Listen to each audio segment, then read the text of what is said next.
Monsieur le maire, Monsieur le Président, Monsieur le Secrétaire général, Madame la Vice-présidente, Mesdames, Messieurs les élus, Mesdames, Messieurs les représentants des autorités. Je suis très heureuse de revenir d'abord dans cette salle que j'ai inaugurée avec vous il n'y a pas très longtemps, en 2018. Et c'est un grand plaisir que je suis devant vous ce soir. Je vous présente, ainsi qu'à celles et à ceux qui vous sont chers, mes vœux les plus chaleureux pour cette nouvelle année 2019. En quelques mots, je tiens à souligner mon vœu le plus cher pour cette année 2019, et je le dis avec beaucoup de sérénité, c'est celui de la concorde. L'année 2018 ne nous a pas épargnés en émotions intenses de toute nature. Si nous avons connu de grands moments de cohésion et d'importantes avancées dans de nombreuses de nos réformes, la France a également connu de grands déchirements.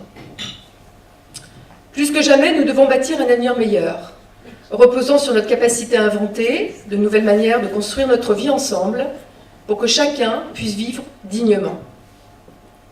Plus que jamais, nous devons bâtir un avenir meilleur, reposant sur notre capacité à inventer de nouvelles capacités et de meilleures conditions pour rétablissement du dialogue, de la bienveillance, de la confiance et de la paix, pour permettre de co-construire nos projets locaux et nationaux. Et je vois que nous avons ici de beaux projets. Mon souhait le plus cher est celui du développement et de l'émergence de valeurs humaines, individuelles et collectives, attachées à la démocratie, dont nous avons tant besoin. Car notre pays traverse une crise inédite. Au-delà des mesures d'urgence que nous avons prises en décembre, vous avez exprimé le besoin d'être écouté et d'être plus directement associé à l'élaboration des politiques publiques. C'est le sens du grand débat national annoncé par le Président de la République, et je vous invite à participer. Et il vous invite aussi à participer dans le cadre d'une large concertation, de cette large concertation autour de 4 grands thèmes principaux dont vous avez déjà entendu parler, qui concernent directement notre vie quotidienne.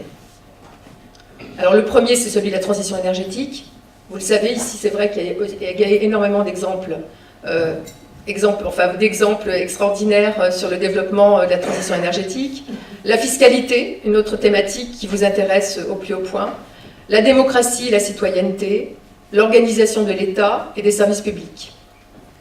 Je vous encourage à saisir cette opportunité et à vous exprimer sur ces sujets, participant ainsi à un moment démocratique sans précédent pour notre pays. En tant que parlementaire, je serai bien sûr partie prenante à ces rencontres, même si celles-ci restent transpartisanes.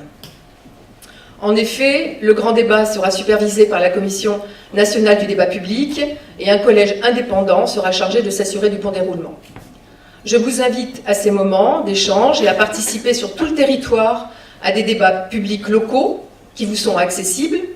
Nous verrons avec Monsieur le Président, soit via des groupes de travail participatifs sur votre territoire, soit via des ateliers du futur qui me paraissent aussi très intéressants sur une ou des thématiques, ou bien sur des groupes de réflexion via des réseaux sociaux. Je reste mon équipe pleinement à votre écoute. Si la loi peut permettre de tendre vers plus de liberté, plus d'égalité, la fraternité ne se décrète pas. Elle demande de la part de tous une qualité d'écoute, une attitude de tolérance et de respect. Alors en 2019, créons ensemble les conditions pour que s'exprime cette fraternité. Je vous souhaite une très belle année 2019.